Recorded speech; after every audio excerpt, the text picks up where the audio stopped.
What's it like to be home 2 games in a row, Coach? I honestly thought that it was the first time it had happened. And then we were in one of those meetings yesterday, and somebody said it happened when we played LSU in Missouri. And I said, that was in 2012, I thought. It feels like it's been forever. So after 3 out of our last 4 on the road and the transition from Wednesday, Saturday to Tuesday, Saturday, with 2 of those 3 being on the road, 9 consecutive days of work, along with unexpected travel. Yeah, happy to be at home. Happy to be at home, and happy to be at home, like literally be at home and see my family and sleep in my bed. But also happy to be at home and play at Reed with what's transpired here the last 2 games relative to the support. Does 4 games of rest give you any more of an advantage than maybe 3 games would? Days. 3 days. I'm not sure how to answer that, Olin. I'm trying not to participate in any politics whatsoever in this basketball season. I would say it would be worth you studying how that transpires. So, yes, I for sure think it's a competitive advantage. Absolutely. I know, not to beat a dead horse from last time, but free throws and I know. finishing at the rim seem to be a little bit. It was I think both of those, Travis, were our lowest of the year. Let me see. 49% of our shots were at the rim at Arkansas, a really good number, as you know, and we shot 39%. We shot 54%, I think, from the line.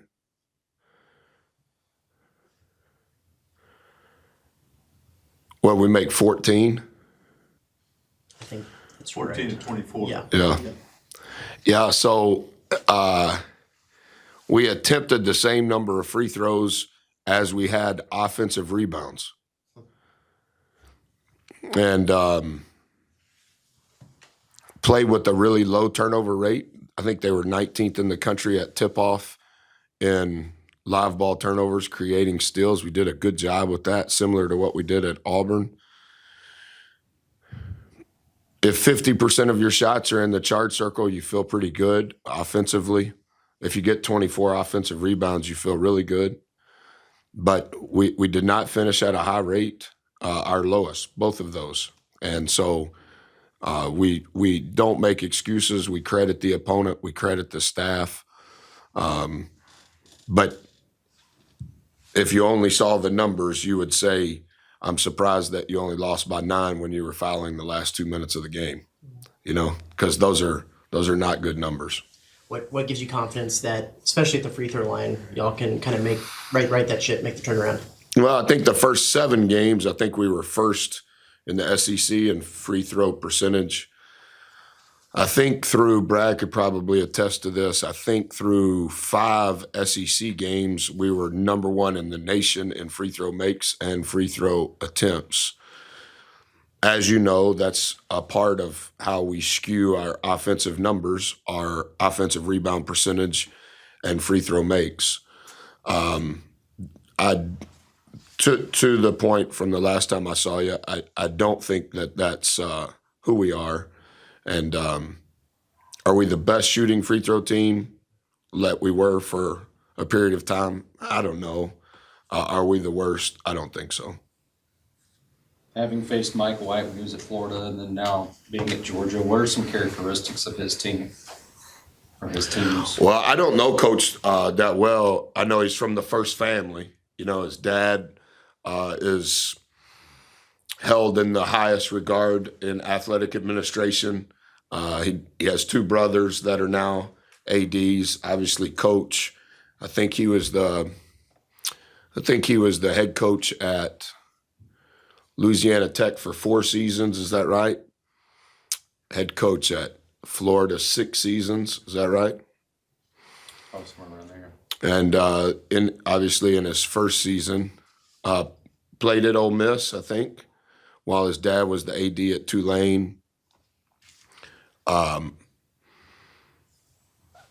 I understand this is a volatile business. I thought he did a pretty good job at Florida, and I know I always stick up for coaches, but you follow a Hall of Famer at a really good job, and you go to the NCAA tournament 4 out of 6 years. I would say that's really good. And I think it speaks to the players that are still there that were on the team when he was the coach, that they did a good job.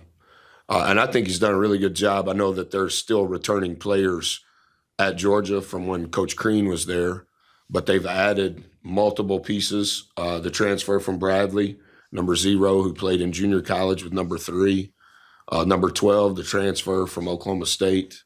They've added some really good pieces. There is some similarities, I think, in what they're doing offensively. I think defensively they've probably changed, rightfully so. They don't have number 12 from Florida on their team anymore, who is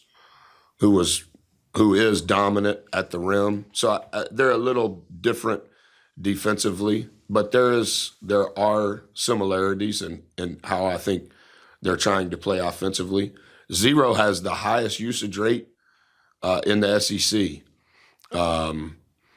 And I know that it would be 3 seasons that we have been here, that Coach was at Florida. Fairly certain during COVID we didn't play them. I think that's right. So they are very 0-centric. His usage rate is above 30%, which is ultra high. And then number 3 is very, very good. But I think a portion of why they've been so successful is they have a really good first 5, and then they have 4 guys that come off the bench that play real minutes.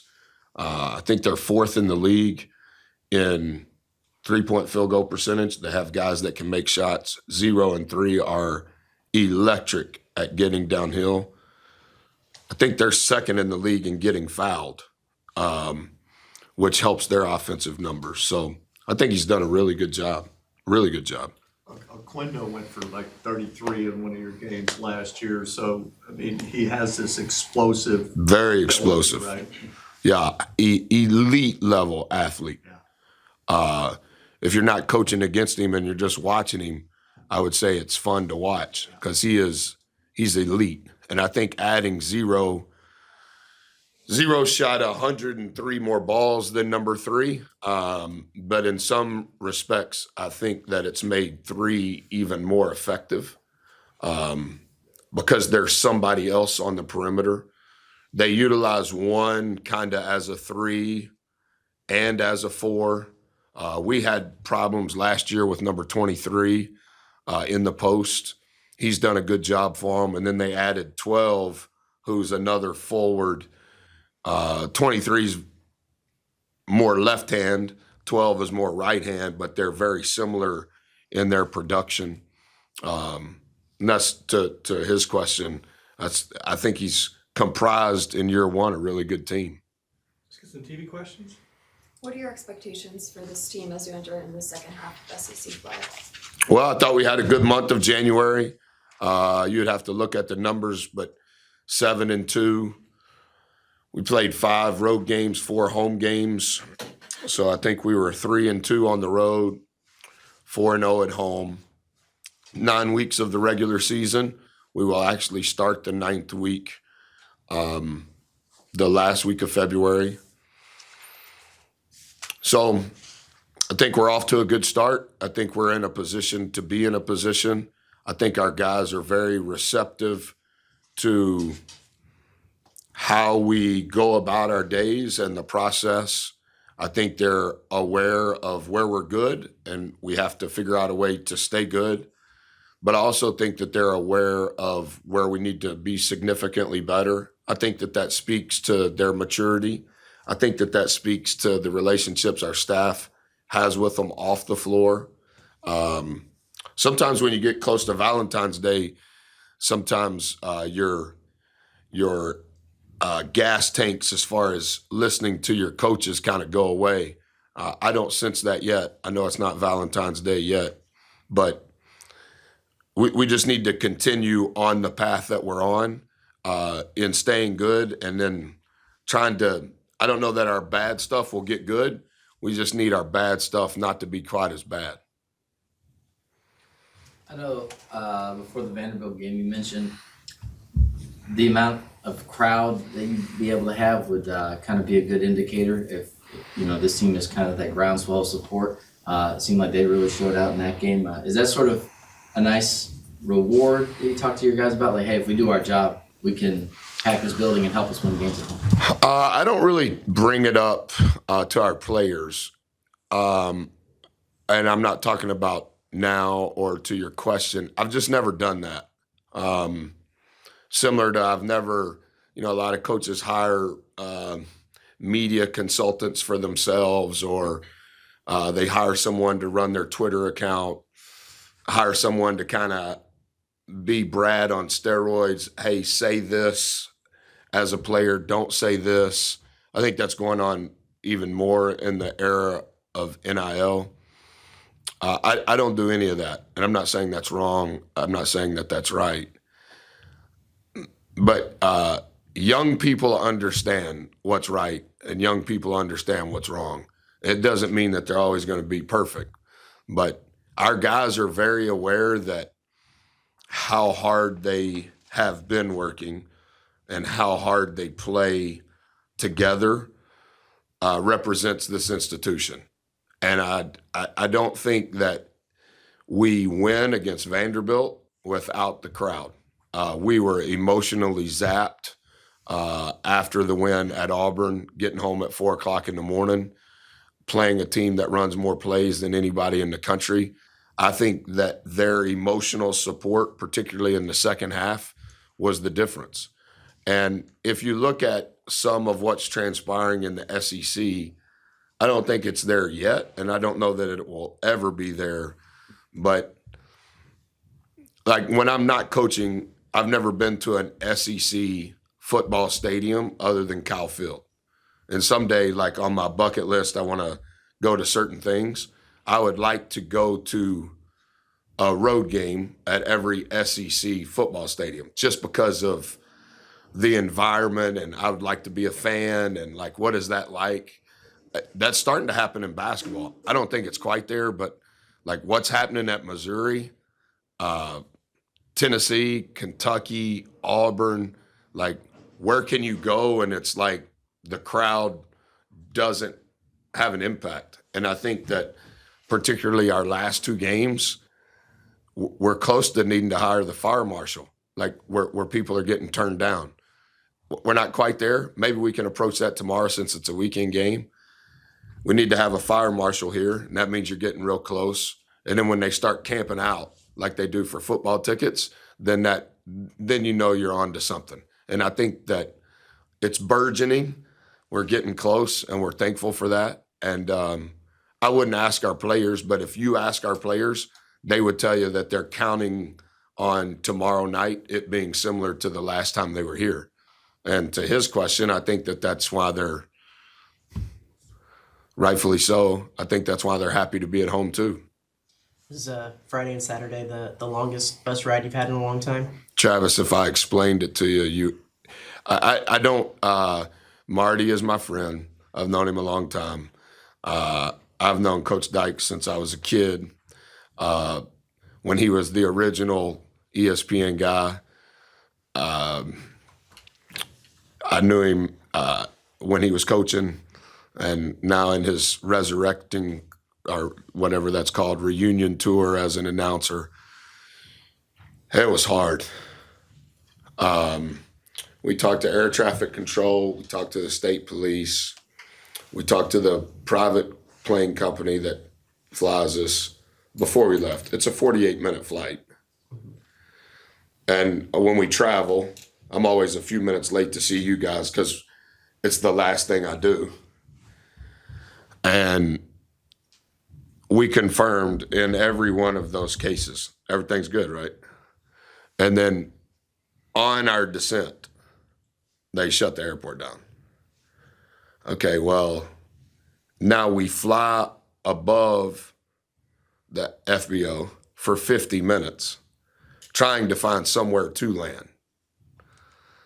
Tulsa, nope. Oklahoma City, nope. Wichita, well, that's another hour. Okay, well, your phone doesn't work on the plane, so you land and you're cold calling at 10 o'clock at night. Hey, we need a couple of buses, and we need the buses to carry us to somewhere not in Wichita. Kids are hungry. So then we drive to Tulsa. We got to find a hotel that has 40 rooms. Everybody's hungry. And then they're saying that weather is going to play a part in the drive the next day. So we're trying to figure out when we're going to leave. So we get to the hotel at whatever time that is, a little after midnight. Kids handled it perfect. And then we leave the next morning at 8 because we don't know how long. It's supposed to take 1:45. We're counting on it taking 2:45. So then we arrive. Obviously, we've missed shoot around. We've missed any form of film or normal person meal. So we get there whatever time it is, 11:30. I talk to the guys in the team room. Slept for however long. And then we're wondering if the next round of weather is going to impact us getting from the hotel to the gym. So we leave the hotel at 3:45. And then I never saw Luke after the game. So I'm doing radio. And I asked Monaco, you seen Luke? Yeah, he's right around here. I go, that's not a good sign. He goes, what do you mean? I said, because he hadn't talked to me. So that means something's wrong. Because normally he gives me an update. So I finished radio and he goes, Coach, we can leave, but we have to land in Houston.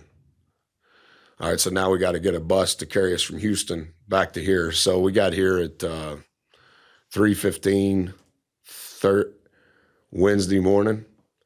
And, kids are fine. They're kids.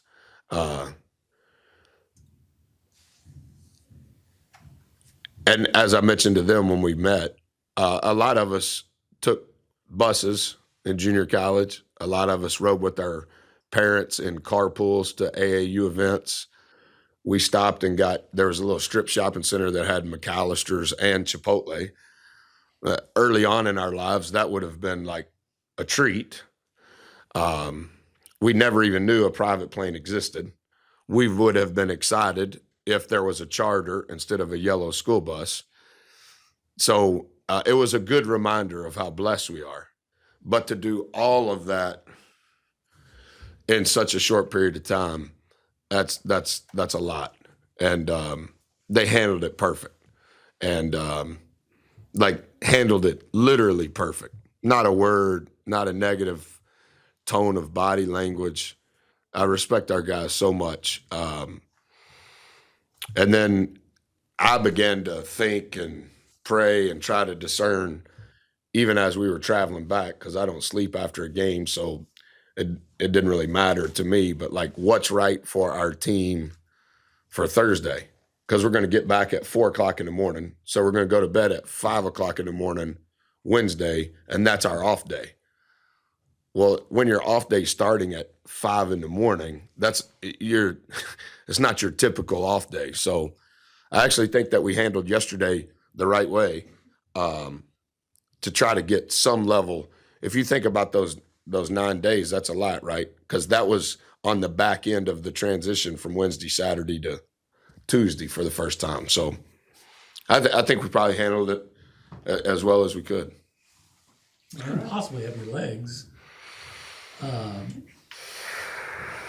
When you have to be on It's hard. I'm 5'11", normal guy, and I get really uncomfortable on those buses really quick. Most of our guys are taller than me, so.